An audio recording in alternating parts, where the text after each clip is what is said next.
Another shanty. That was a halyard shanty. I'll do this. This is a pumping shanty, and it was used at the end of the voyage. It was the time when all the sailors could complain because there wasn't much they could do to them. They'd be in port, and they'd have to pump the ship dry. One of the things about wooden-hulled vessels is they take on a lot of water, and if you don't get that water pumped out of there, they sink. So this is like a pumping shanty, and it was done at the end of the voyage. It's called Lever, Johnny, Lever.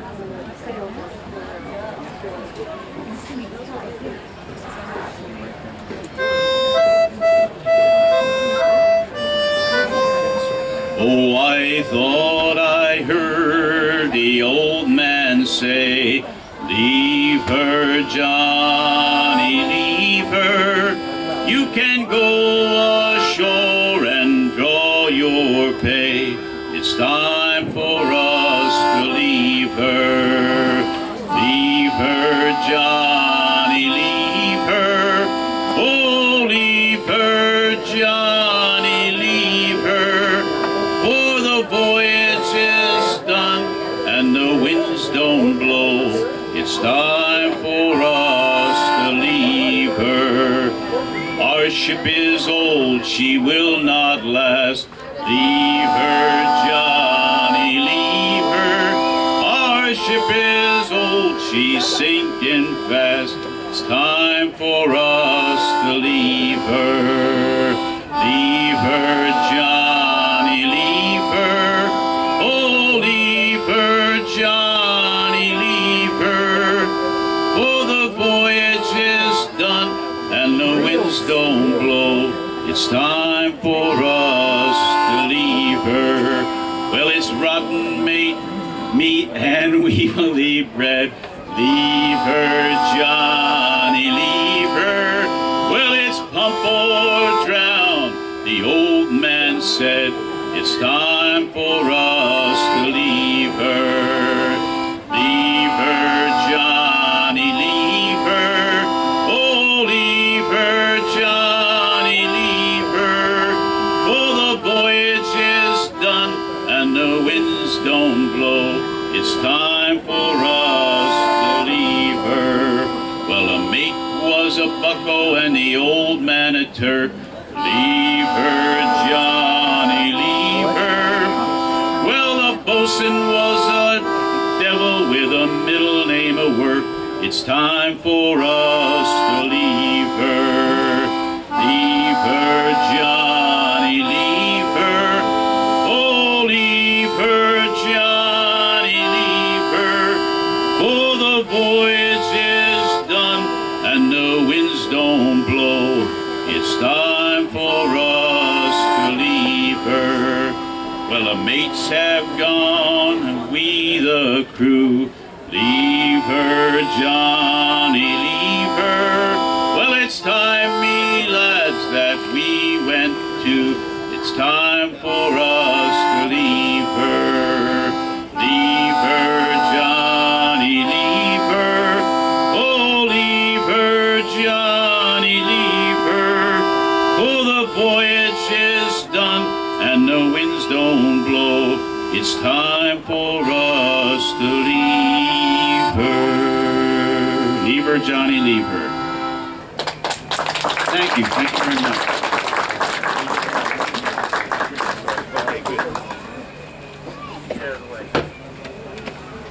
Thank you. Let me just grab this. No.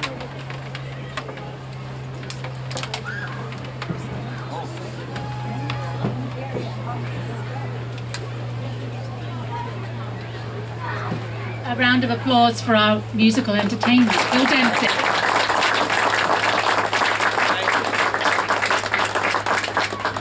And we want to try and start the program very on time this evening. So to that end, welcome to a unique, it happens once in 100 years event. The Dana Point Historical Society is proud to sponsor the bicentennial of our favourite Dana. Board member Keith Johannes talked to Dan Stetson at the Tall Ships Festival last year and said, you know, what plans do the Ocean Institute and Pilgrim have for the 200th birthday of Dana? And so it began. With the help of the county, the city, the Harbour Department and the Ocean Institute, we are here at this special venue. Thank you to the presenters seated beside me and behind me. Also, I'm going to ask a few people if they just would stand and be recognized when I read their names. I'd really appreciate it. I'd like to thank Sherry Murphy and Julia from the city. Sherry is a recreation manager, and she managed to get our PA system working so beautifully this evening, so thank you both. Tracy Kirby is probably on the dock somewhere, but she has been our Ocean Institute connection and has been wonderful to us, so thank you to Tracy. To Bill Dempsey for our musical entertainment. And a special thanks from me personally to one of our presenters that you'll hear this evening, and he's become a dear friend of the Historical Society, Bob Minty. He has his contribution of the Sanders Theatre program, part of it is all his doing. He was the one that really clued us into this, so I want to thank Bob Minty.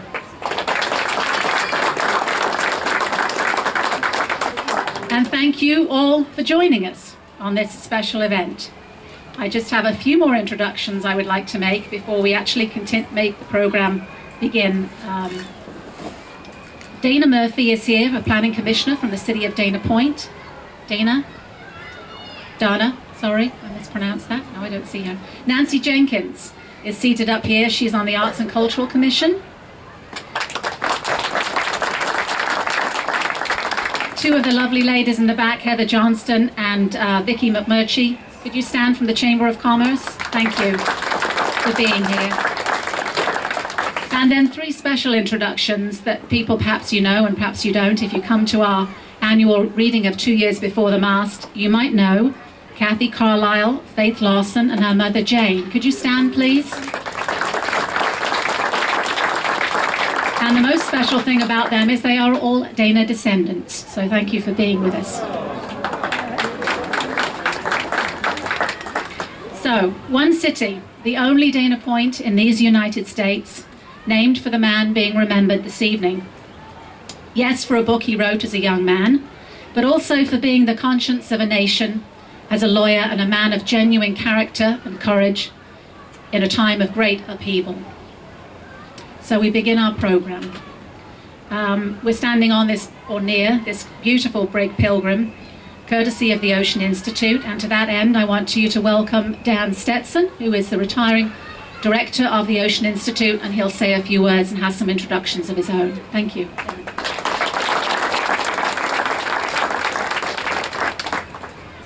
Well, good evening, everyone. Welcome to my ship. Because for me, this is where it really started. I started at the Ocean Institute 22 years ago, almost to this day, and my first responsibility was Pilgrim. And so she holds a very, very special place in my heart. Every year, thousands of kids come aboard this program and they're changed. The experience that they have is something that they'll remember for a lifetime. So my job when I came here was to take the program here and to take it to other places. We had an office up in San Francisco, so I was going back and forth between here and San Francisco. Then we started a program down in San Diego on the Star of India, and then also started a program over in Honolulu on the Falls of Clyde. And my wife has still never forgiven me because I never took her there on any of those trips. But anyway, this is really such a wonderful ship, and I just want to take a quick second to thank all of you. I've been president for the last 10 years and couldn't have worked and accomplished as many things as our team has done without each and every one of you here. I mean, everyone from our volunteers, our board, our staff, our city members, and of course our counties. So please give them all one very, very large round of applause. And of course, one of our very, very early volunteers, back when the Institute, back when the gift shop When the cash register was just a coffee tin, she was a volunteer here. And when the Pilgrim was anchored out in the middle of the harbor, her husband would row people back and forth for the performances that were taking place out on the ship. She went on to become the first mayor of Laguna Niguel. And then, of course, we know that she went on to many, many things after that. But she's always had a wonderful spot in her heart for the Ocean Institute. So please give a very great round of applause for Senator Patricia Bates.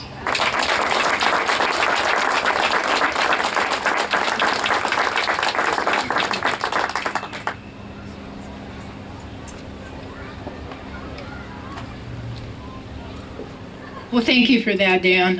That was probably one of the best jobs I ever had, was, you know, selling things and using that muffin cup and helping all of this get started. Volunteers are certainly the lifeblood of communities, and they make things happen. And certainly when we see all of you here today and what the Historical Society has done, I am humbled truly with all that's gone on here from those early days when Stan Cummings and I met. He had a crazy little van all psychedelically printed, and I met him over at one of the restrooms, and he said what he's going to do, and I said, really?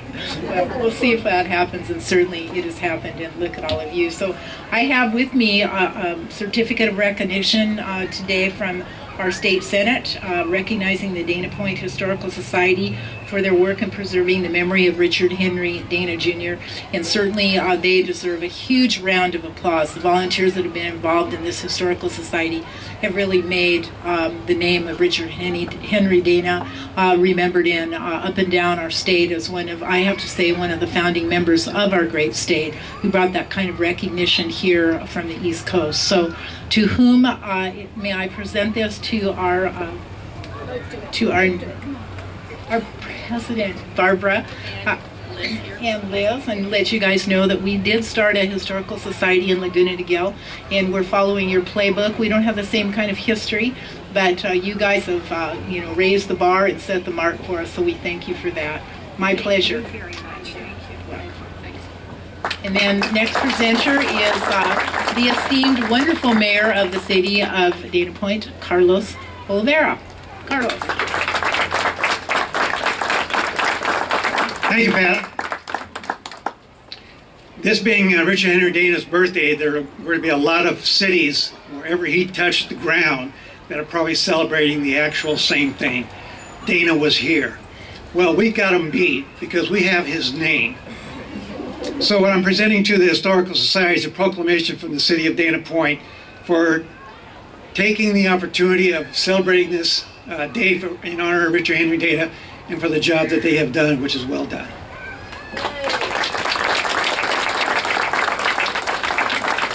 And now I'm going to introduce Brad Gross, our director of the OC Director at Dana Point Harbor. Thank you, Carlos. It's nice to be here tonight.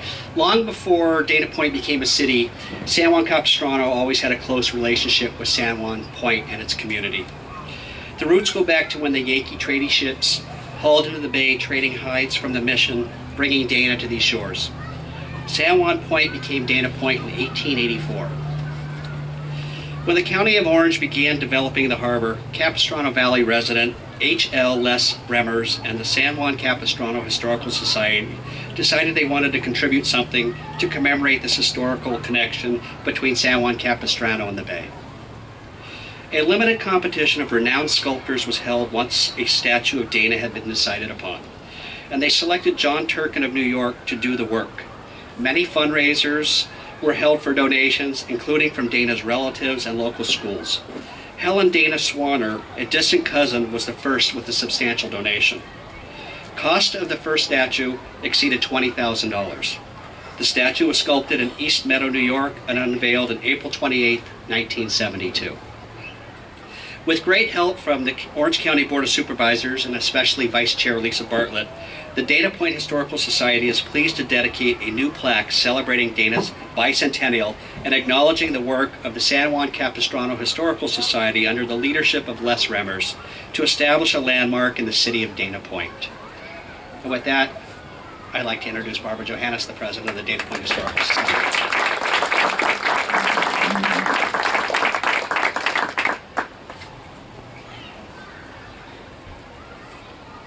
the historic